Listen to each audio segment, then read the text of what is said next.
Unlike bowel cancer, we didn't know how many cancers were related to Lynch syndrome in gynaecology, specifically womb cancer.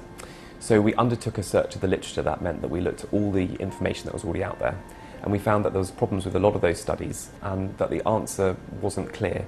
So we decided to do the first study of its kind in the UK, where we looked at every woman with womb cancer who came to this hospital over a 2-year period and tested them all for Lynch syndrome. The tests for Lynch syndrome are at 2 levels. One is on the tumour itself, and those tests are either done by immunohistochemistry, a big word for basically staining tissue, or it's done by something called microsatellite instability, which is a very clever test that tells you about the characteristics of that tumour.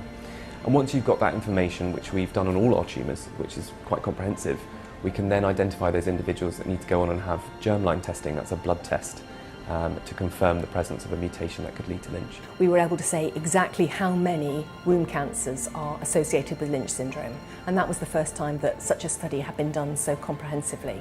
We found that just like bowel cancer, it's about 1 in 30, which really brings it home to the fact that there aren't many differences between bowel and womb cancer, so why isn't womb cancer involved in the current NICE guidance?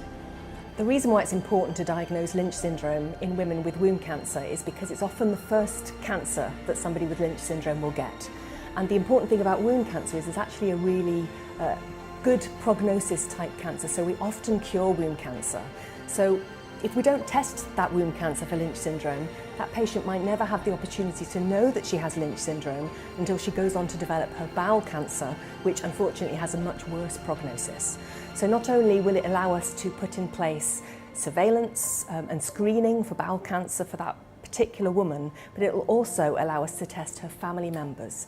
And so we can find out, if there are other members of her family who also could benefit from screening for colorectal cancer specifically.